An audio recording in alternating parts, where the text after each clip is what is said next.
The federal government has raised alarm over the decline in number of students who proceed from secondary schools to tertiary institutions in Nigeria. The Minister of Education, Professor Tahir Rahman, made a disclosure in Abuja at the opening of a two-day stakeholders consultation National Policy Skills Development in Abuja. Said 25% of such students proceed to tertiary institutions in Nigeria. Correspondent Kuliojo completes the story. The stakeholders' consultation on national policy on skill development was designed to address the increasing rate of out-of-school problem in Nigeria and getting the students to learn. By the Federal Ministry of Education, UNESCO, and UNICEF. The stakeholders' consultation on national policy on skills development was organized by the Federal Ministry of Education in conjunction with UNESCO and UNICEF for the development of policy to refocus educational development in Nigeria. The Minister of Education, Professor Tahir Rahman, who harped on the need for skills development among students in Nigeria, said all hands must be on the deck to address the gap already identified in the admission process in Nigeria. He maintained that the shared vision of the Tinubu-led administration is that every child in Nigeria have access to quality education that equips them with necessary skills to thrive in ever-evolving world. Speaking in the same vein, the Minister of State for Education, Dr. Yusuf Sununu, stated that skills development remains a key priority for the Nigerian government in order to equip the youth with knowledge and abilities needed to succeed in today's rapid changing world. More than 25% of those who finish from secondary school, those who do their work and NECO. So this is the point. So you have now, you are left with 20. The country is now left with 75 who are still with us. No employment, no education, no training.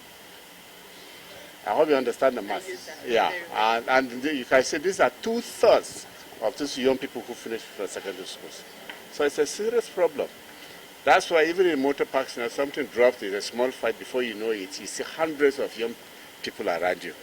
And so that's why it's a big problem for us. To improve the employability of our youth and then enhance their chances in global competition and placement, we must also pay attention to skill, especially in the era of technology. I would like to extend my sincere gratitude to UNICEF and UNESCO for their partnership with Federal Ministry of Education in development of this policy. Partnership is a key component of the 8-point agenda of President Bola Ahmed Tinubu administration. In their separate remarks, the representatives of UNICEF and UNESCO decried the rate of out-of-school children, difficulty in reading, and youth unemployment in Nigeria, calling for appropriate action plans to address this trend. UNESCO's work, therefore, is guided by 3 clear priorities: the skills for individuals to learn, work, and live, which concerns the development of policies and strategies for skilling, upskilling, and reskilling, with the focus on the most vulnerable. The skills for economies to transition to more sustainable development, which includes supporting job growth, private sector participation, and effective skills anticipation. All of us know how to use ChatGPT by now. This is now increasing so rapidly that by 2025, just next year, the amount of data will double every 12 hours. So we are in a data-driven economy. Concurrently, insecurity, violence, and climate change continue to compromise children's well-being and risk their futures. Children and adolescents are standing at a crossroads. They, however, expressed the readiness of their respective organizations to support educational development in Nigeria, as well as reduce the rate of youth unemployment in the country. From Abuja, Kunle Ojo, Galaxy TV.